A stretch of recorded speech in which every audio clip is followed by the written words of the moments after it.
zako zinaishia. Uwezo wa Mungu hapo unaanzia.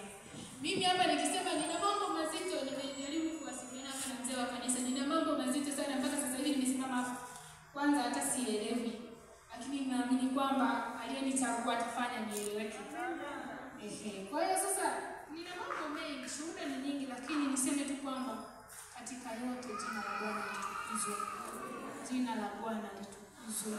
Yapo mambo mengi ni mazito hayaelezeki, lakini ni uwepo tu wa Mungu.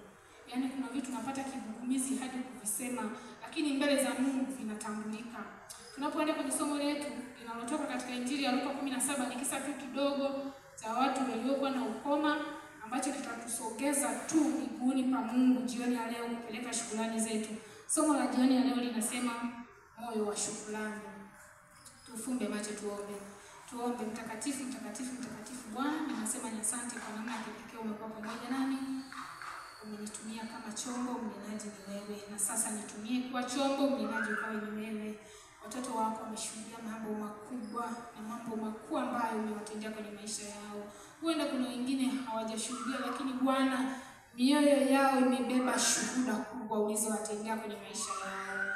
Ninakusihi Bwana, kubali kupokea mioyo yao na shuhuda zao. Kubali Bwana kupokea shukrani zao wanapokuja mbele zako. Tunaenda kuyafunua maandiko sasa. Tunahitaji ukatufundishe. Ninaomba nikiamini kwa utatenda kutia jina safi na Bwana Yesu Kristo. Amina.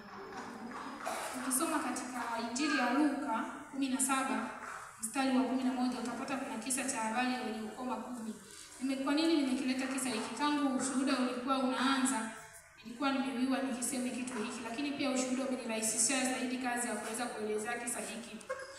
Kisa kinaanza kwa kusema, ikawa walipokuwa njiani, mstari wa 11, Injili sura ya 17, Injili ya Luka 17 mstari wa 11 inasema, ikawa walipokuwa njiani kwenda Yerusalemu, alikuwa akipita katikati ya Samaria na Galilaya. Huyu ni Yesu. Alipokuwa akielekea Yerusalemu akapita katikati ya Samaria na Galilaya, na alipoingia katika kijiji kimoja alikutana na watu wenye ukoma wakasimama mbali. Watu wenye ukoma historia yake tunaipata vizuri. Kama hujui nikuelezea kifupi, watu wenye ukoma ni watu ambao walikuwa wanaonekana ni watu najisi. Watu ambao walikuwa wanaonekana wametengwa. Yaani ukiugua ukoma, kwa mfano kama hapa unatengwa kama ilivyokuwa kwenye corona. Sasa hiyo ni zaidi ya corona. Unatengewa kabisa, mnakuwa huenda na sehemu yenu. Sasa watu wenye ukoma wanamuona Yesu, wanasimama mbali. Wakapaza sauti wakisema, Yesu, Bwana mkubwa uturehemu. Wakapaza sauti wakisema, Yesu, Bwana mkubwa uturehemu. Alipowaona aliwaambia, nendeni mkajionyeshe kwa makuhani. Zamani uponyaji wa ukoma walikuwa wanaenda kujionyesha kwa makuhani ili wapone. Sasa akawaambia, nendeni mkajionyeshe kwa nini? Kwa makuhani. Ikawa walipokuwa wakienda walitakasika. Watu hao walipokuwa wakienda kwa makuhani, muda leo tunaweza kusema kwa wazee wa kanisa, kwa wachungaji, wakafanya nini? Wakatakasika, walitakasika. Ndio Biblia inavyosema. Mstari wa 15 inasema, na mmoja wao alipoona kwamba amepona, alirudi miguuni pake. Akarudi miguuni pake, sio pake mwenyewe, pake kwa Yesu. Akamshukuru, naye alikuwa Msamaria. Akarudi miguuni pake, akamshukuru, naye alikuwa Msamaria. Na maana miongoni mwa wale walikuwa na mkoma ambaye ni Msamaria. Baada ya kuwa wameenda kujionyesha kwa makuhani, walipokuwa wakienda, haijasema kwamba wamefika, walipokuwa wakifanya ni wakienda wakatakasika. Huyu Msamaria mwenye ukoma aliyokuwa katikati ya wale wenye ukoma 10, akarudi miguuni pa Yesu, akamshukuru, naye alikuwa Msamaria. Yesu akajibu akanena, hawakutakaswa wote 10? Hilo ni swali.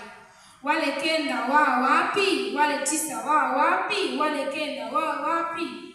Hawakutakaswa wote 10? Yesu akauliza, je, mstari wa 18 nasema, je, hawakuonekana waliorudi kumpa Mungu utukufu ila mgeni huyu? Sifa nyingine ya mtu ambaye alirudi mbele za Yesu kushukuru.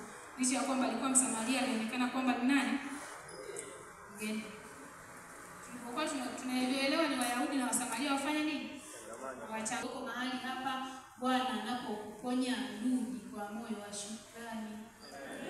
Bwana anapokutendea jambo hata kama unaona wewe ni mdogo, rudi kwa moyo wa shukrani. Kuna mtu hapa katoa kisa, sisi natamani sana amesema kwamba hata kuomba alikuwa hawezi. Nikasema kumbe Waadventista tuna fursa. Nikajua kumbe kuna watu wanatamani hata wajue kuomba. Yaani nikaa na tafakari nikiwa nimekaa, nasema kana kwamba Mungu amemvia huyu mtu aseme tu kwamba ubili la leo linafanya nini? Bwana akikuponya rudi kwa nini? Kwa moyo wa shukrani. Sasa kwa nini unarudi kwa moyo wa shukrani?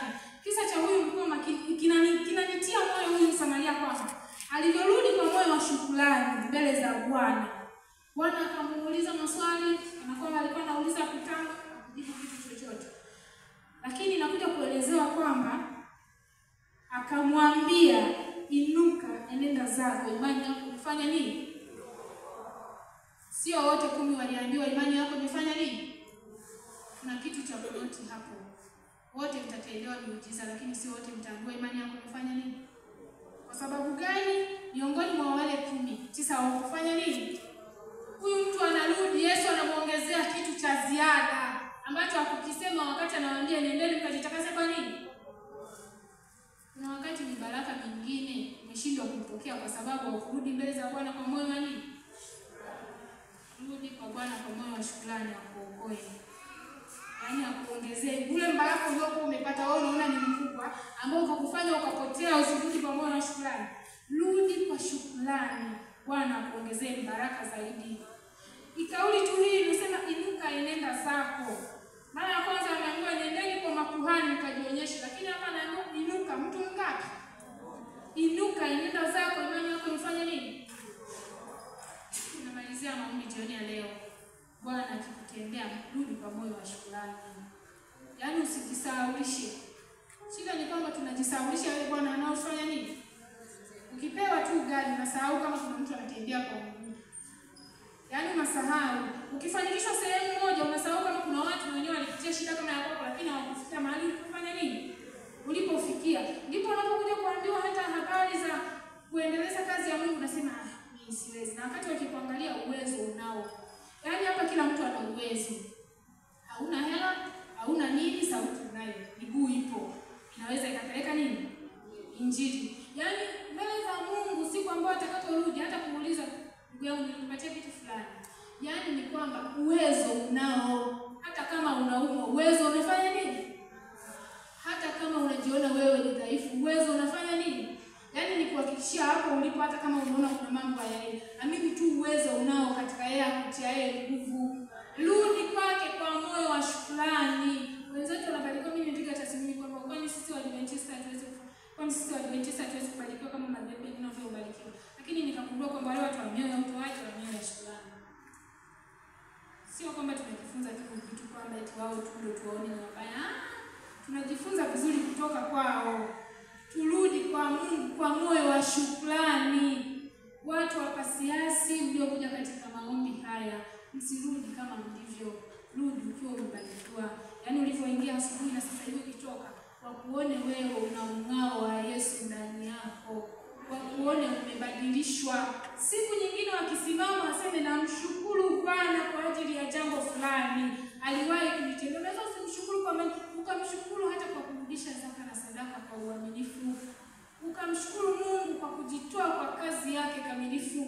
Kazi tumepewa. Hakuna atakayeimaliza mimi na wewe. Sio wachungaji peke yao. Hapana. Kila mtu ana wajibu wa kuimaliza kazi kulingana na kile Bwana alichofanya nini? Alichokubariki. Bwana azidi kututia nguvu na tubariki sana. Iwe ni shauku yako, iwe ni shauku yangu. Kuisihi hii sauti ya Bwana iliyomwambia mwenye ukoma, tuisihi na sisi leo jioni ya leo. Bwana tuinue, tuenende maana imani zetu ataziponya. Turudi kwake kwa moyo wa shukrani. Ndilo hitaji langu. Nawasihi sana kwa huruma zake Bwana, rudi kwa Bwana kwa moyo wa shukrani. Hata kama hajatenda kwa wakati huu, rudi mshukuru Bwana, nilikuomba, haujatenda, ninakusihi endelea kufanya nini? Kuna watu wenda wanafikiria hapa naongea tu ni kirahisi lakini bila Mungu tutaweza. Bwana tutie nguvu na tubariki sote. Wazidi kutumilisha tunakwenda katika huduma hii ya maombi haya kama mwisho. Jioni ya leo tunaenda kufunga. Kila mmoja afungue moyo wake kumshukuru Bwana. Fungua moyo kumwambia Bwana haja zako. Fungua fungua moyo, kubali Bwana akuokoe. Imani yako uliyonayo, kubali Bwana kupitia hicho apitishe baraka wake wa kipekee. Bwana tubariki, tufunge macho tuombe za kanisa tunaporudia. Ombe.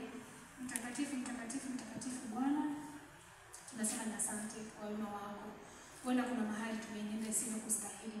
Huenda ulitutendea kama binti zako, ulitutendea kama wana wako, ulitutendea kama watendakazi wako, kama watumishi wako, miujiza ya ajabu, mambo makubwa na makuu. Lakini Bwana, tulifanya kosa lile ambalo walifanya wale 10 kwenye ngoma, wale 9 ambao hawakurudi kwa moyo wa shukrani. Tusamehe sasa, tubadilishe. Unapotutendea tena kwa maombi tuliyoyaomba kwa siku ya leo, tukumbushe kurudi kwako kwa moyo wa shukrani. Kila mmoja aliyoko mahali hapa mkumbushe arudi mbele zako kwa moyo wa shukrani, ili Bwana umbariki tena. Anaporudi kwa moyo wa shukrani, umbariki tena. Tusaidie Bwana, peke yetu hatutaweza. Tunaenda kwa huduma nyingine ya maombi, bali kusikiliza tena maombi yetu wakati tuna wasahu, na ukatujibu na ukatutendee sawa sana wingi wa fadhili zako. Zaidi ya yote Bwana, utukufu wako ukaendelee kujidhihirisha kwenye maisha yetu. Naomba nikiamini